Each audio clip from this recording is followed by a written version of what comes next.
when we're looking at PPE, can't we all acknowledge that it was an enormous struggle, a worldwide problem, and trying to get any PPE at all for the NHS was people were looking wherever they could find it?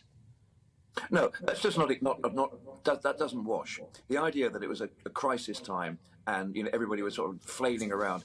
If you look at Kate Bingham's work when she did the rollout of the vaccine, that was a similar crisis, similar horrors, similar problems of supply chain, but she did it brilliantly, and it's one of the things we can be extremely proud of. The difference with the PPE contracts, it was me and my mate down the pub, and don't forget, it was when Lord Dayton, who was actually the procurement czar, appointed a whole load of people to actually run these contracts.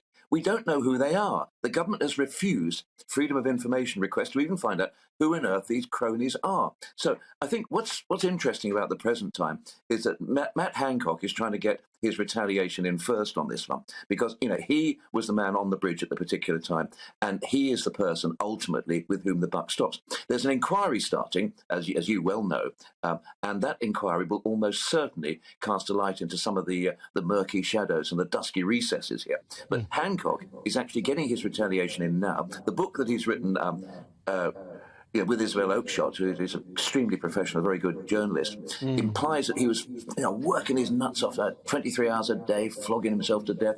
I think he's trying to get his retaliation in, but in all honesty, John, the excuse that it was a tricky time and that we had to flail around simply doesn't wash. Kate Bingham and the vaccine rollout has shown the nonsense of that argument.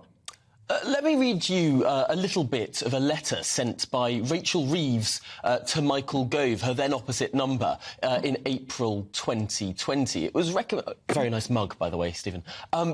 It was recommending various firms to provide PPE and the like to the NHS. It included a football agent company run by a professional football agent saying that they could provide ventilators, a historical clothing company offering to make gowns, a company that exists to reduce dependence on plastic, saying that they could provide tests, a private legal practice in Birmingham with only 2 employees and no website, saying they could provide scrubs and gowns.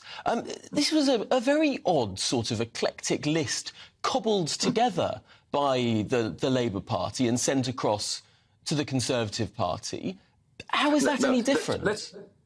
Let's get something absolutely straight. That was not a list of suggestions by Rachel Reeves. That was not her doing, as what we now know Michelle Mondi, sort of ringing Lord Bethel and Lord Dayton up and saying, look after this person.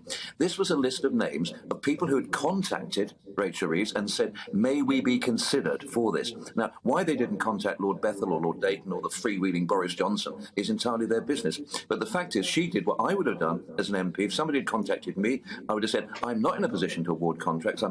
They wouldn't let me near any contract awarding process, but I will forward it to the appropriate authorities, which is what Rachel did. She wasn't endorsing ventilators provided by football people. I don't think we can actually blame Rachel for this. I think she was being responsible and serious, but she did make the point that there was no personal endorsement with this, as you quite rightly say, very eclectic list. Yes, it is interesting, though. I suppose when it comes to people going directly to members of Parliament, as we saw, whether it was Rachel Reeves or indeed whether it was Matt Hancock or anyone else, this is sort of what was happening at that time. Now, Dominic Cummings has been criticised that there weren't all of the normal procurement processes. There have been, of course, some legal cases about this, but Dominic Cummings has said in response to that it wasn't a normal time, that if there were all of these sort of bureaucratic processes gone through in the normal way, there'd have been no PPE achieved at all. So, look, this was very typical of the freewheeling Boris Johnson. The idea that he'd come in and say, come on, chaps, let's get this sorted out. Let's not mess around with the bureaucrats. Let's not do due diligence. Let's not worry about, the background of these people. Come on, let's just get the stuff out there.